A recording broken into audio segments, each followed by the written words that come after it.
Allah seolah-olah ngomong ke kita gini teman-teman, hambaku yang ngerasa sendiri setelah di grup diabaikan, hambaku yang ngerasa sendiri setelah di dalam kantor gak ada yang mau sepakat sama dia, hambaku yang merasa sendiri setelah dicuekin, setelah ditinggalin, setelah diputusin, setelah ditutup pintu gak mau dibukain, setelah di reject, setelah gak di read WA-nya. Kamu kalau ngerasa sepi, gak usah khawatir, aku bersamamu dimanapun kamu berada.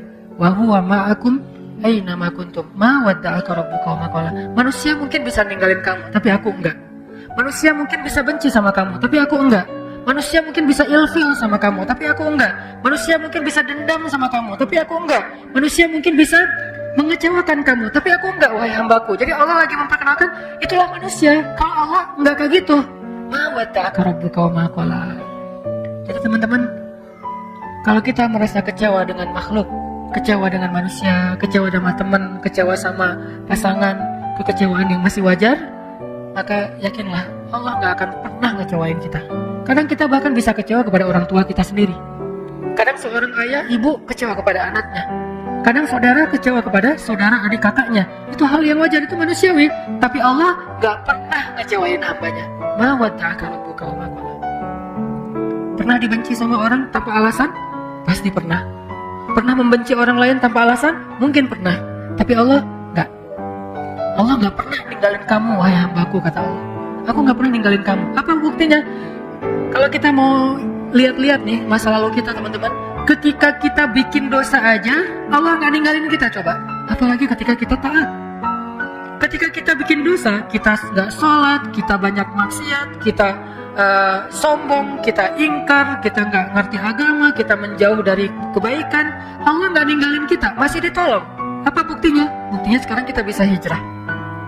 Siapa yang bikin kita hijrah kalau bukan Allah? Buktinya kita akhirnya sadar untuk taubat. Siapa yang menyadarkan kita kalau bukan Allah? Kok telat banget sih Ustaz dia sadarin? Enggak, dari sejak kita bikin dosa itu Allah udah menyadarkan kita. Kita aja yang keras kepala, menolak peringatan dari Allah, menolak nasihat dari Allah, sering datang kepada kita. Tapi Allah gak pernah meninggalkan kita. Padahal kita dosanya tuh cukup banyak, gak ditinggalin sama Allah. Udah banyak dosa masih dipanggil sama Allah. Dipanggil loh. Qul ya ibadiyalladzina asrafu ala anfusihim. Ya ibadi, wahai hamba-hambaku. Manggilnya lembut lah gitu. Kalau ayah manggil anaknya dengan bahasa lembut, ya bunayya. Kalau anak memanggil ayahnya dengan lembut, ya abati. Kalau anak memanggil ibunya dengan lembut, ya ummati. Sekarang Allah memanggil hambanya. Kalau hamba memanggil Allah dengan lembut, ya Rabbi. Sekarang Allah memanggil kita, ya Abdi. Kalau jamak, ya ibadi. Padahal kita banyak dosa, tapi Allah masih bilang, ya ibadi. Bukan bilang, ya ayuhan nas. Enggak. Padahal banyak dosa kan? Allah langsung bilang, manusia, makhluk, kamu. Bisa aja gitu kan ya? Allah enggak bilang, ya ibadi alladzina asrafu ala anfusihim, yang melampaui batas dan merugikan dirinya sendiri. Maksudnya apa? Yang banyak dosa. Kenapa Allah gak terus terang aja bilang, wahai hambaku yang banyak dosa? Allah menjaga perasaan kita. Udah banyak dosa, masih dijaga perasaannya, coba.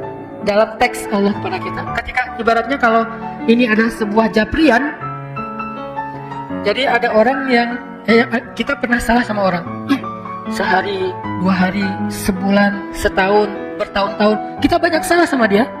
Tapi dia masih ngejapri kita dengan panggilan yang akrab antara dia dengan kita.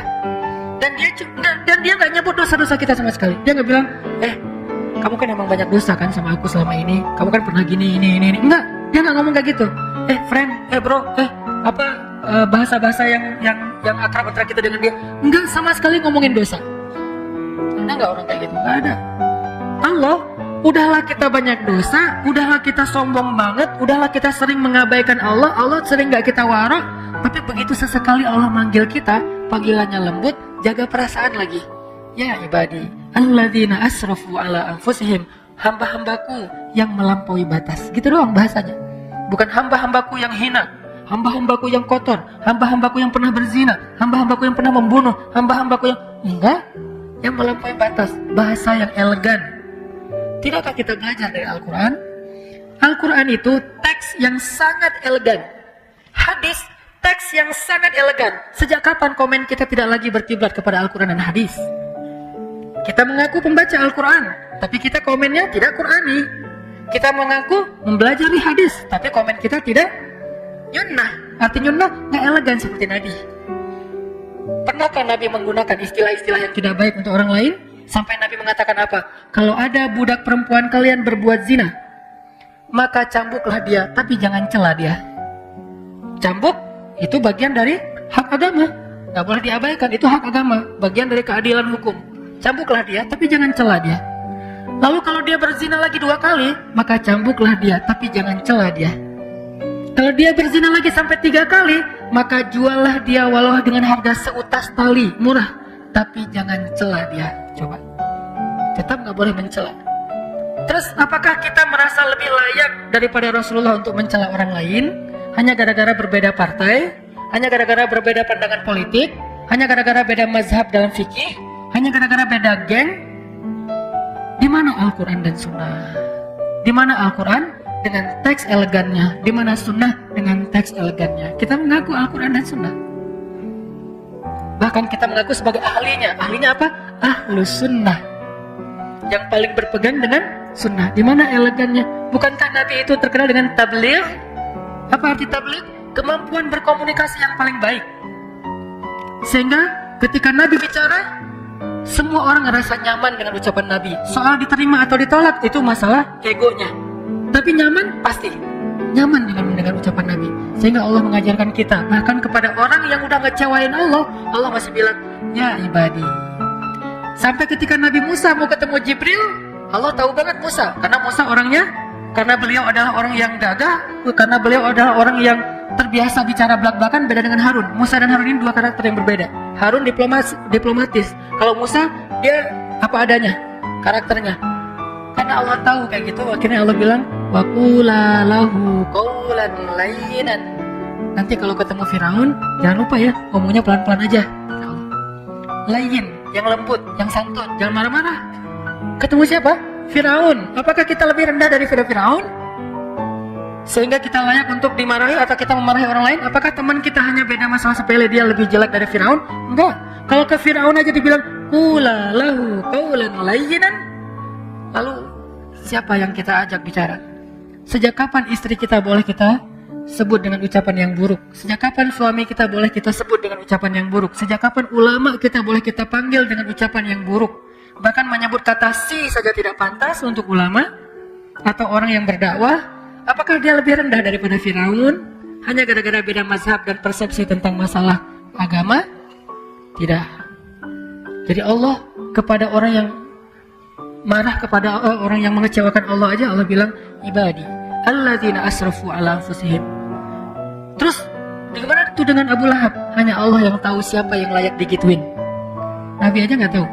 Nabi ketika turun ayat baru dibacain. Nggak Nabi duluan kan yang memanggil dia Abu Jahal. Enggak, Allah yang nyuruh.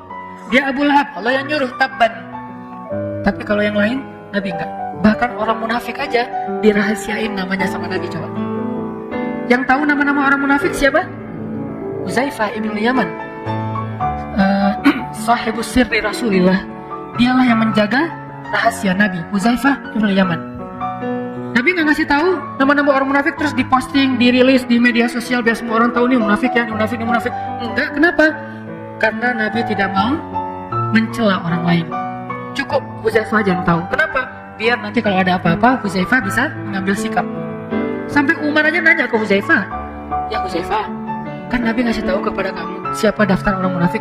Kira-kira boleh nggak saya tanya satu hal? Apa Umar? Saya termasuk nggak di antara mereka? Umar aja khawatir.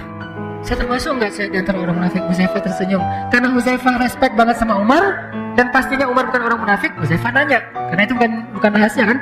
Enggak, wahai Umar, kamu nggak termasuk munafik lah. Alhamdulillah ya Allah. Gitu, dan itu bukan basa-basi teman-teman, bukan pencitraan. Kalau kita berada di posisi Umar nggak akan nanya kan? Kepedean banget kan, kita kegeeran. Masa sih gua munafik? Kayaknya nggak banget deh. Gitu kan ya? Umar, sekelas Umar bin Khattab, orang nomor 2 di sisi Rasulullah setelah Abu Bakar, itu masih ragu, saya munafik nggak ya? Oh Huzaifah, saya termasuk nggak? Kata Huzaifah, enggak wahai Umar, kamu nggak termasuk lah. Kata Umar, kalau gitu di antara pejabat saya ada nggak? Nah, kata Huzaifah, ada sih. Yang mana? Rahasia. Nabi suruh saya menjaga rahasia, saya akan mau bocorin. Ya udah deh, kalau gitu ntar saya juga tahu lah. Gimana caranya? Kalau ada pejabat Umar yang meninggal, Umar gak akan datang mensolati dia kalau nggak ngelihat Huzaifah datang mensolati dia. Kalau Huzaifah nggak mensolati, oh berarti dia tuh emang munafik. Jadi caranya nunggu Huzaifah Ibnu Yaman sampai Huzaifah wafat, baru nggak bisa lagi kedeteksi mana orang munafik. Sehingga di zaman sekarang tiba-tiba kita mengklaim orang lain munafik, tapi kalau kita mengatakan itu sifat nifak, ya munafik sama nifak beda teman-teman. Munafik itu orangnya, nifak itu sifatnya. Jadi tanda-tanda kemunafikan, tapi orangnya belum tentu disebut munafik. Tanda-tanda artinya jangan sampai kita mirip dengan tanda-tanda itu gitu. Makanya Allah bilang, ya ibadi alladzina asrafu ala anfusihim la taqnatu min rahmatillah. Jangan berputus asa dari rahmat aku, kata Allah. Kepada siapa? Pendosa yang ngerasa, aduh kayaknya dosa saya udah kebanyakan nih, gak akan diampuni. Kata Allah, kenapa kamu berpikir kayak gitu sama aku? Kamu hambaku, walaupun kamu banyak dosa, aku tidak akan pernah mempersulit kamu untuk dapat ampunan. Jangan putus asa, minta ampun lagi. Ya Allah, dosa saya tuh sebanyak langit dan bumi. La ubali, kata Allah, aku gak peduli berapa banyak dosa kamu. Coba sebaik apa Allah. Ya Allah, dulu kan saya sering nge-reject engkau. Engkau panggil saya sehari 5 kali, saya reject. Kalau dipanggil sama atasan, saya datang. Dipanggil sama pacar, bukan datang lagi, lari. Kalau engkau yang panggil, saya abaikan ya Allah. Gak apa-apa, kata Allah. Coba, kurang pemaaf apa? Sehari 5 kali Allah manggil kita, teman-teman, ngajak ketemuan. Gimana bahasa Allah ngajak ketemuan? Hayya 'alas shalah.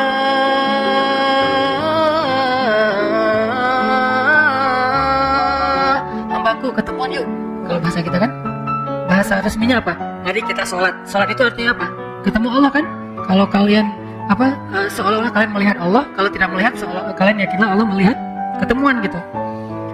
Allah ngajak ketemuan, bahasanya kalau diterjemahin selama ini resmi. Saya lebih senang menerjemahkan bahasa daily kita lah. Arti hayya 'alas shalah dalam keseharian kita, yuk ketemuan yuk. Allah ngajak kita ketemuan. Padahal kita yang butuh Allah, Allah nggak butuh kita, tapi Allah yang ngajak kita ketemuan. Hayya 'alas shalah.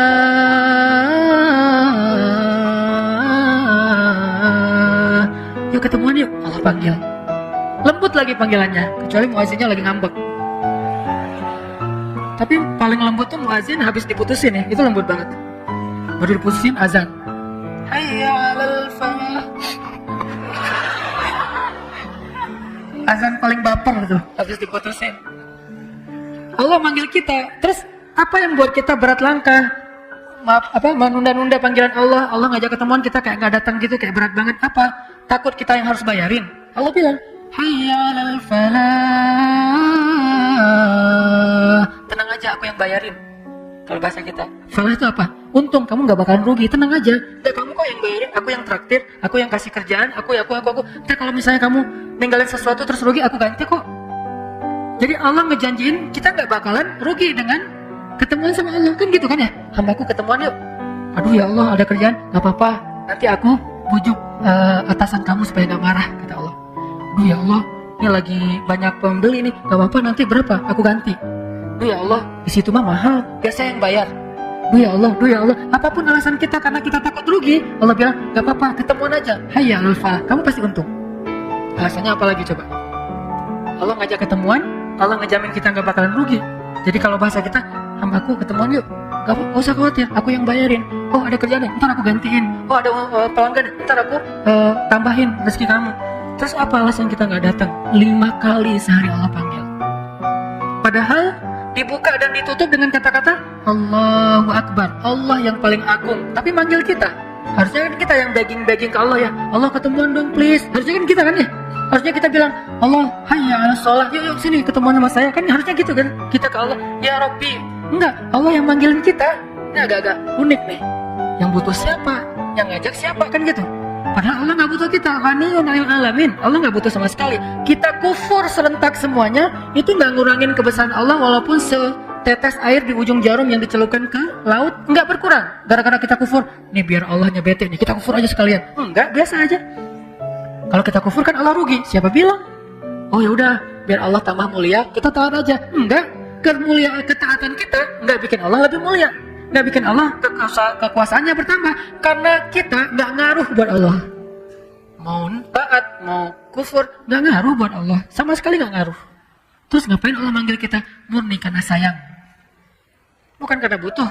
Ibu kita baik-baik ke kita, wajar, karena sayang plus berharap suatu saat kita jadi anak yang berbakti, anak yang ngedoain orang tua, anak yang nanti akan menjaga orang tua, kan gitu kan. Sayang plus ada harapan. Tapi kalau Allah sayang doang, nggak pakai ada harapan-harapan apapun, cuman kasihan aja sama kita, sayang aja sama kita, nggak mau kita rugi, nggak mau kita celaka, nggak mau kita hina. Allah sayang gitu doang sama kita. Hayya 'alas shalah, udah dipanggil kita reject. Ya Allah, Allah kan sering manggil saya tapi saya reject. Nggak apa-apa kata Allah. Ya Allah, saya pernah selingkuh loh. Nyelingkuhin Allah, maksud nyelingkuhin Allah, menduakan Allah, mentigakan Allah, mengempatkan Allah. Selingkuh kan? Gimana perasaan kita kalau diselingkuhin? Mau nggak manggil-manggil?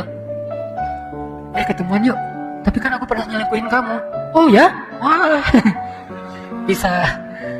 Kalau ketahuan selingkuh gimana? Nggak akan dimaafin lagi seumur hidup. Sampai bukan cuma di dunia akhirat. Kalau selingkuh, Allah kita selingkuhin tuh sering. Allah yang kasih nikmat, terima kasihnya ke makhluk. Allah yang ngasih nikmat, kita persembahannya ke makhluk. Allah yang ngasih nikmat, kita sujudkan jidat kita ke makhluk. Allah yang ngasih nikmat, kita ngaku Tuhannya bukan dia. Bukankah ini bagian dari kita menduakan, mentigakan dalam konsep Islam? Dalam konsep Islam, kita memperlakukan Allah kayak gitu. Apakah Allah marah? Kecuali kita wafat dalam keadaan begitu baru nggak diampuni. Tapi kalau belum wafat, apapun dosa kita, jangan putus asa hambaku. Minta ampun kata Allah, minta ampun di sini. Innallaha yaghfirudz dzunuba jami'a. Allah mengampuni semua dosa. Nggak ada yang nggak. Ya Allah, dosa saya tuh langit dan bumi, aku tidak peduli, la ubali, aku nggak peduli. Ya Allah saya pernah gini, la ubali. Ya Allah saya pernah gitu, la ubali. Saya nggak peduli, nggak peduli. Yang penting kamu minta ampun, ya. Berapa kali bilang astagfirullah? Cuma sekali, cukup.